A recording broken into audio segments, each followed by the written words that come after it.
살다 보면 누구나 고난을 만납니다. 질병의 고난, 경제적인 어려움의 고난, 관계의 아픔, 그리고 자녀의 문제, 직장의 문제, 여러 가지 다양한 고난을 만납니다. 그리고 그 고난을 겪을 때의 고난 자체만큼이나 우리를 아프게 하는 것이 있다면 바로 이해받지 못하는 아픔입니다.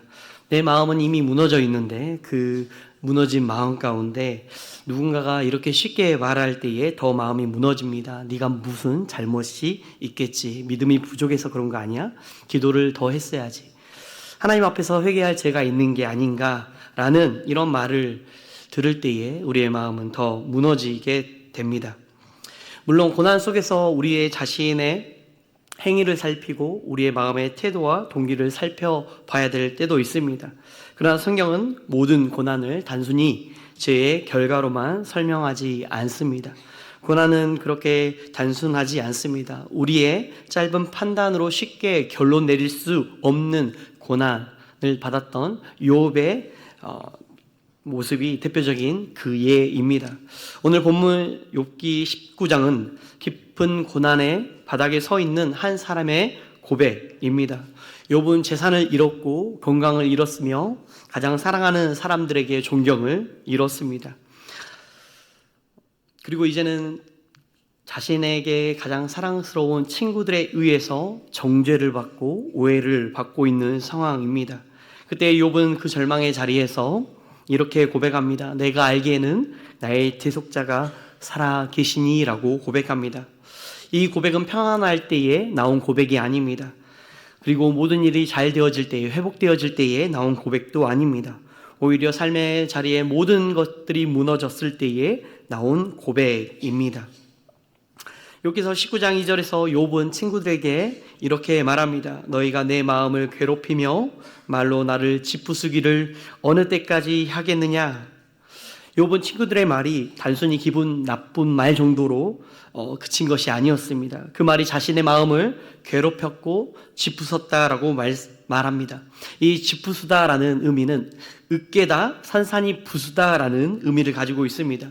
친구들의 마음이 회복되어질 때에 함께 울고 겉옷을 찢고 티끌을 머리에 묻혀서 함께 위로하고 그 고통의 시간을 함께 보낼 때에 그 친구들이 이렇게 위로자가 되어주고 함께 통곡해 줌으로 말미암아 그들이 참된 위로자인 줄 알았습니다. 하지만 7일에 그 함께했던 시간이 지나고 그들의 입술에서 말을 열기 시작할 때에 그들의 말은 그 욥의 마음을 다시 한번 위로함을 얻을 그때에 짓부수게 되어지는, 산산이 으깨어지는 그것을 경험하게 되었습니다. 처음에는 좋은 친구들처럼 보였지만 그들의 입이 열리게 되면서 그 욥의 마음을 굉장히 아프게 했습니다.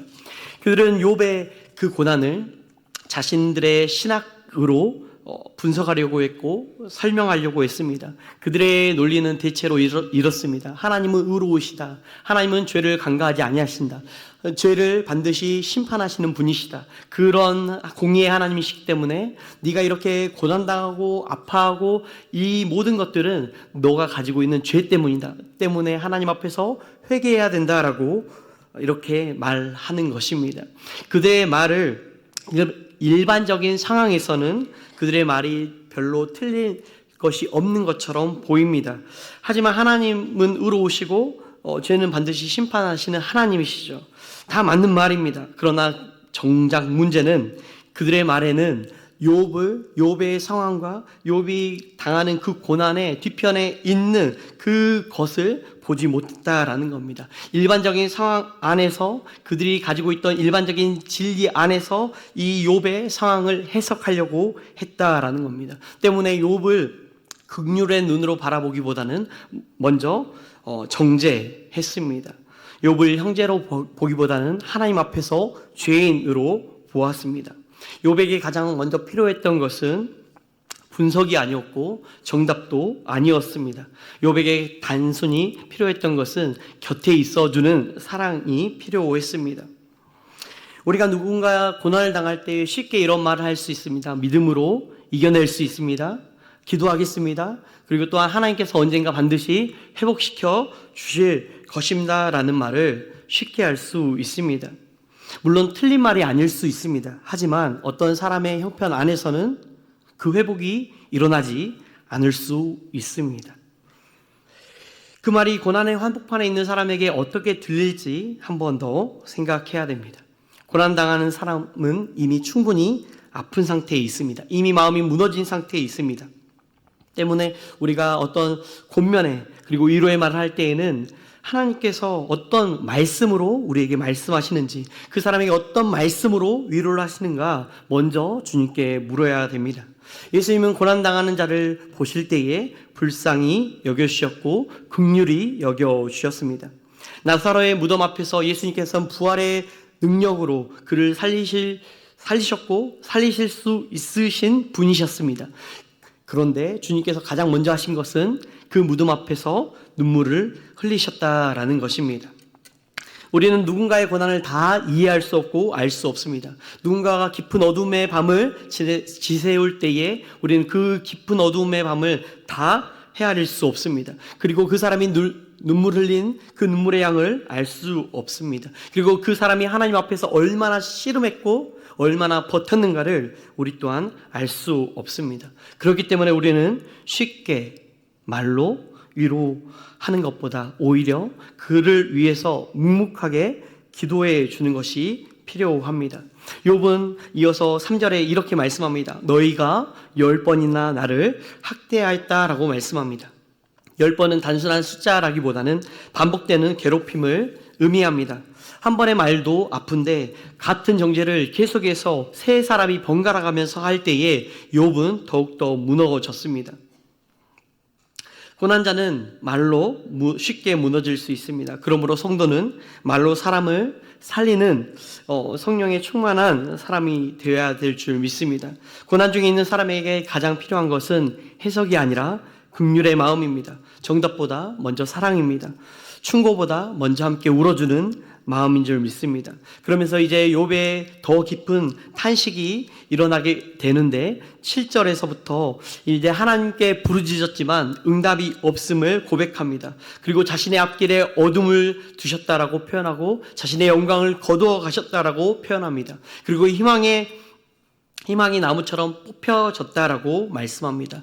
욥은 하나님의 그 손 아래서 회복될 기미가 없어 보입니다.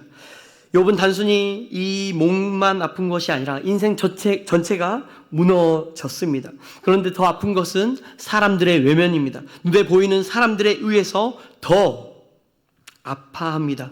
함께 어둠을 통과해 줄 수 있는 한 사람만 있다면 그 어둠의 길을 묵묵히 함께 갈 수 있을 테지만 욥의 13절부터 나오는 모든 사람들이 욥의 친척과 친구들과 그 모든 종들과 그리고 자신의 그 숨결을 가까이서 맞는 그 아내조차도 다 싫어졌고 끊어졌다라고 욥은 탄식하고 있습니다.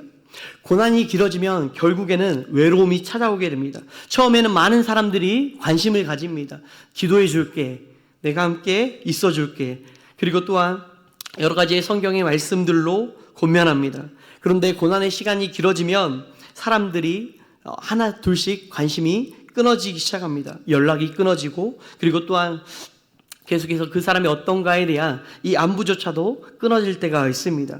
아직 그 사람의 고난이 끝나지 않았는데 사람들의 위로가 먼저 끝나버릴 때가 있습니다. 그때 사람은 더 깊은 외로움을 느낍니다. 욥이 바로 그런 자리에서 욥의 친구들에게 21절의 말씀처럼 이렇게 고백합니다. 나의 친구야, 너희는 나를 불쌍히 여겨다오, 나를 불쌍히 여겨다오라고 말합니다. 얼마나 그들의 말이 자신의 그 심령 가운데 비수를 꽂았는지 이제는 그만 나를 정죄하고 나를 불쌍히 여겨달라고 욥은 절규하고 있습니다. 교회는 정죄의 공동체가 아니라 긍휼의 공동체가 되어야 될 줄 믿습니다. 상처 난 사람에게 이유부터 묻는 것이 아니라 오히려 그 상처를 싸매주는 공동체가 되어져야 될 줄 믿습니다.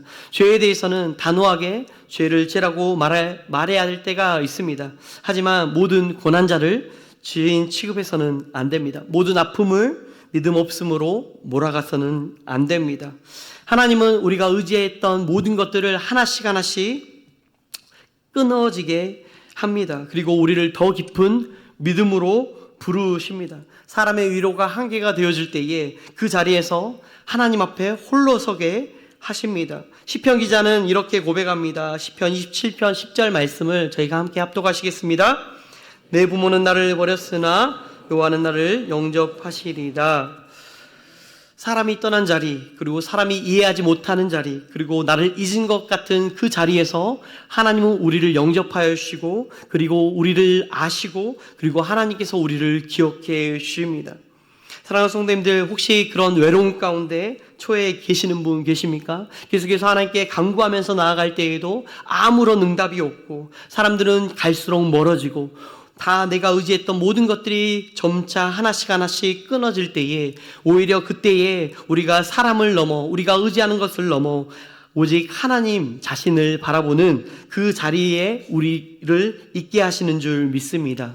욥은 아직 답을 얻지 못했습니다. 아직 회복도 오지 않았습니다. 그러나 그 깊은 외로움 속에서 욥의 고백은 점점 하나님을 향해 나아갑니다.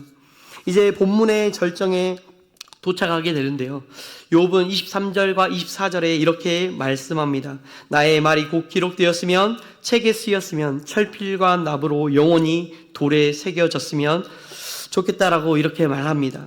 자기 말이 기록되어지기를 원했습니다. 사람들이 자신을 오해했기 때문입니다. 친구들은 욥을 죄인으로 취급했고, 그리고 또한 욥을 하나님께 버림받은 자로, 심판받은 자로 이렇게 대했습니다.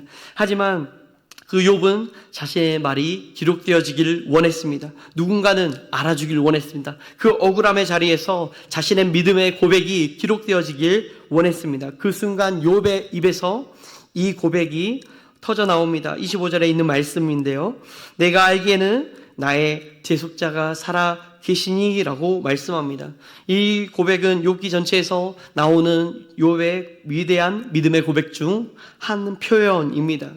욥이 지금 이 상황이 좋아졌기 때문에, 자녀가 돌아왔기 때문에, 모든 것이 회복되어졌기 때문에 놀라운 고백을 하는 것이 아닙니다. 그럼에도 불구하고 욥은 그 모든 고난과 환난에서 다시 한번 신원하시고 일으키시고 회복시키시는 고엘, 그 하나님, 나의 대속자이신 하나님을 바라보았다라고 바라본 것을 말씀합니다. 이 고엘이라는 단어는 억울한 자를 대신하여 나서주는 사람입니다. 잃어버린 것을 되찾아주며 무너져버린 권리를 회복시켜주는 구속자라는 의미를 가지고 있습니다. 대표적으로 룻기에서 나오는 보아스가 그 기업 물을 자로서 모든 것을 회복시켜주는 그런 은혜를 끼치는 자로 등장합니다. 이와 동일한 어근이 출애굽기 6장 6절에 있는 말씀인데요. 함께 합독하시겠습니다. 그러므로 이스라엘 자손에게 말하기를 나는 여호와라 내가 애굽 사람의 무거운 짐 밑에서 너희를 빼내며 그들의 노역에서 너희를 건지며 편팔과 여러 큰 심판들로서 너희를 속량하여 출애굽기에서 모세를 통해서 하나님께서는 애굽의 종살이 하던 이스라엘 백성들을 친히 건져내셨고 속량하셨습니다. 하나님께서는 자기 백성을 버려두지 아니하시고 그들의 고통 가운데 찾아와 주셔서 그리고 친히 구속자가 되어 주셨습니다. 그 구속자가 바로 오늘 본문에 나오는 그 속량하신 그 구속자이신 예수 하나님이신 것을 이 욥은 말씀하고 있습니다. 지금 욥의 상태는 어떤 말로도 형용할 수 없는 상태입니다. 모든 사람들이 그를 비천함 가운데 비참함으로 보고 있는 상태에서 그는 마지막 소망이신 하나님을 붙들었습니다. 지금은 내가 설명할 수 없는 고난 가운데 있지만 결코 하나님께서 나를 버려두지 아니하시고 친히 나를 대신해서 나서주실 분이시다라는 것을 믿음으로 고백하고 있습니다. 욥은 사람에게 버림받았고 그리고 또한 정죄받았지만 그 자리에서 살아계신 대속자를 바라보았습니다. 신약에서 우리는 이 고백을 더욱더 분명하게 이해할 수 있습니다. 욥이 희미하게 바라보았던 대속자를, 그 대속자는 이제는 예수 그리스도께서 우리의 모든 물과 피를 쏟으심으로 말미암아 우리의 모든 죄와 허물을 사하여 주신 참된 대속자이신 예수 그리스도를 우리는 믿음으로 고백할 수가 있습니다. 우리의 죄를 담당하셨고 우리의 대신에서 심판을 받으셨고 그 십자가에서 모든 물과 피를 쏟으심으로 말미암아 우리가 죄와 사망의 법에서 우리가 생명의 성령의 법으로 우리를 더 이상 정죄하지 아니하시고 생명으로 옮겨 주신 분이 예수 그리스도이신 분이신 것을 우리는 고백할 수 있습니다. 이것이 우리의 소망된 성도된 소망의 표현인 것이죠. 하나님을 알지 못하는 사람들은 욥이 처한 상황에서 끝났다, 소망이 없다, 더 이상 희망이 없어, 이제는 우리가 우리에게 고난을 주는 하나님을 욕하고 죽어야 된다라는 욥의 아내처럼 어리석은 말을 하고 그렇게 죽기를 바라는 사람들이 하나님을 알지 못하는 사람들입니다. 하지만 성도는 이렇게 고백해야 됨을 믿습니다. 나의 대속자가 살아계시니 주님이 나를 아시고 나를 붙드시고 마지막 날에 나를 다시 일으키실 것이다 라는 것이 우리가 믿는 성도의 고백인 줄 믿습니다. 그러면서 욥은 이어서 26절 하반절에 내가 육체 밖에서 하나님을 보리라 라고 말씀합니다. 죽음을 넘어서는 소망인 것이죠. 현실의 회복만을 말하는 것이 아니라 욥은 그 더 깊은 믿음 가운데 하나님 앞에 내가 죽을지언정 하나님 앞에 바르게 서게 될 것을 말씀합니다. 우리의 믿음으로 말미암아 모든 이 땅의 문제 해결이 되어지지 않을지언정 우리가 소망을 가질 수 있는 것은 우리에게 부활의 소망이 있다라는 것입니다. 영원한 생명의 소망이 주님 앞에 있음을 우리는 믿음으로 바라보아야 될 줄 믿습니다. 왜냐하면 우리의 대속자 예수 그리스도께서 지금도 살아계시고 우리를 위하여 중보하고 계시기 때문입니다. 말씀을 맺습니다. 오늘 본문은 고난의 현실을 숨기지 않습니다. 욥은 아팠고 외로웠고 억울했습니다. 하나님이 멀리 계신 것처럼 느껴졌고 자신이 사랑했던 모든 사람들이 끊어졌습니다. 사랑했던 친구들조차도 정죄했습니다. 그럼에도 욥은 그 자리에서 한 가지의 진리를 붙듭니다. 내가 알기에는 나의 대속자가 살아계신다라고 붙들고 있습니다. 우리의 대속자는 살아계십니다. 예수 그리스도께서 살아계시며 우리를 위해서 중보하고 계시는 나의 주, 나의 예수 그리스도이십니다. 때문에 마지막 날 우리의 모든 눈물을 닦아주시고 회복시켜 주실 그 부활의 주님을 소망하길 바랍니다.